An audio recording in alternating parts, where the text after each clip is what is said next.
Hey, happy Wednesday, everybody. Thanks for joining us live or watching the replay if that's what you're doing today. Hope everyone's having a great week. Today, I wanted to chat for just a moment about the cycle of addiction versus the cycle of recovery. Now, if you know anything about me and my practice, one of the areas that I work with is pornography addiction or sex addiction. And enjoy very much working with that, have done that for a number of years. And one of the things that I have seen all too often, really in any addiction that I've ever, worked with or known people who have had an addiction, there's a lot of people in their life telling them you need to just stop it. Okay, you need to stop looking at porn, you need to stop using, you need to stop drinking, and if you loved me, you would do this for me, right?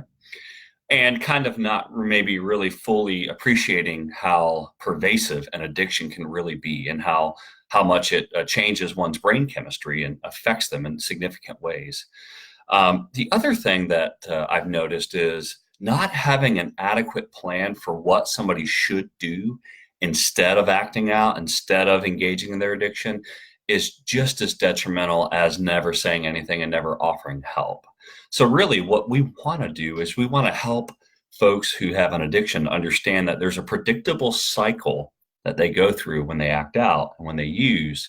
And there's a predictable cycle for those who recover and maintain, call it sobriety, call it being clean, call it, not acting out.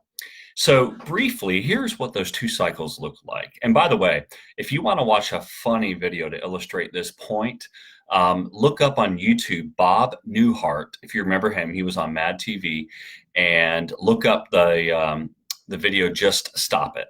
And he plays the role of a psychiatrist. It's really, really funny, and it really illustrates the absurdity of telling somebody just stop it. It doesn't really help them any. So the cycle of addiction goes like this. With sex addiction in particular, there is first off a trigger. A trigger of some sort kicks off this cycle. So somebody sees something, hears something, or even feels something emotionally, and it triggers them to want to feel different or to learn more or find out more about this thought or this craving they're having. Then it leads to what's called preoccupation, where they begin to think a lot about acting out or getting high or getting drunk or using or looking at porn. That preoccupation then leads to ritualized behaviors. So if somebody has a porn addiction, usually they're going to find a place to be alone. They're going to do it in the darkness. They're going to make sure their internet browser is not discoverable. Maybe it's incognito mode or something like that. So they go through these real specific steps to be in the right environment for their acting out. And then, of course, the acting out itself happens. That's step 3 of the cycle of addiction. And with the acting out, of course, comes the immediate gratification and the immediate pleasure. Unfortunately, shortly after comes the downfall, comes the stage of despair. And that's where the person really feels awful and they say, gosh, I did this again. I can't believe it. I thought I was done with this. I promised that I would be clean and not drink and not look at porn. And here I am. I'm so stupid. I'm so worthless. I'll never get over this. And so that despair and that depression really sets in. And then it leads them back. Actually, that sadness leads them back to thinking about sex, porn, drugs, alcohol all over again, because they now have to feel better about the fact that they feel bad about having acted out. So it's a vicious cycle of just a terrible experience for the user, for the addict, him or herself. So let's talk briefly about the cycle of recovery. Now, the cycle of recovery involves a few very specific steps, and I'm happy to share those with you. So first off, rather than preoccupation about sex, drugs, alcohol, what replaces that is a vision for one's life and one's future. And so positive, healthy vision, compelling new vision takes the place of what used to be a perpetual and constant thinking about getting high, using, drinking, looking at porn. So that's a real exciting process that I lead people through, where they really identify, what kind of father or husband do I want to be? What kind of worker and person do I want to be? What kind of mother, friend, child of God, you name it, do I want to be? Okay, and what's that compelling vision for what my life's purpose is? So then, rather than rituals that lead one to acting out, we then help them identify healthy rituals that support and empower their positive vision. So let's say the goal is for a husband to restore trust with his wife and to become once again a husband that's close with his wife and has her trust and leads his family in a positive way.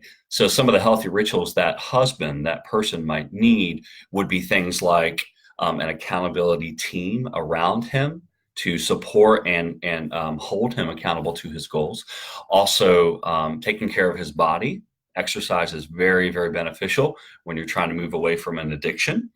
It can actually provide you a strong dopamine surge and boost and build up your endorphins and help to combat the feeling of sadness that not engaging in your addiction sometimes brings. Um, he or she will need to take care of their spiritual life, and so being plugged into a community of other people who are supporting them spiritually is extremely important. And then relationally and in his marriage or her marriage or in their relationship, it's very important for them to develop some new habits for connection. All right. So we've talked about positive vision, healthy rituals. The third stage of the cycle of recovery is healthy intimacy and um, healthy connection. So the opposite of addiction is not sobriety. Believe it or not, it's not being clean and sober. The opposite of addiction is connection, because addiction is about hiding. It's about wearing a mask and isolating and trying to replace what love can give us deep inside. It's trying to replace that pharmaceutically or by acting out. So deep connection and healthy intimacy is actually the most powerful antidote to addiction. And so that's once again with accountability team, with family, and with others. And so that's a specific set of decisions that somebody makes and positions that they put themselves in to receive that sort of help. And then finally, the outcome of all of that is true joy. So rather than the cycle of addiction where there's despair, the outcome of this new cycle is joy. And so joy feeds right back into positive vision and a compelling vision for one's life and one's life purpose. And that joy empowers this healthy new cycle to just keep spinning, keep spinning, keep spinning. So if you're struggling, if you're stuck, if you've promised yourself 1,000, 10,000, a million times that today would be the last time that you would look at porn, that you would use, that you would drink, that you would gamble, that you would engage in a shopping addiction or any number of addictions, and you're feeling the despair, you acted out, you acted on that. It brought you temporary pleasure, but it cost you dearly on the back end, emotionally and in other ways. Then give us a call and let's talk about that. Let's talk about what this new cycle of recovery looks like and how you can get on the road to healing and wholeness today. So thanks for joining. I hope everybody has a great day. Bye.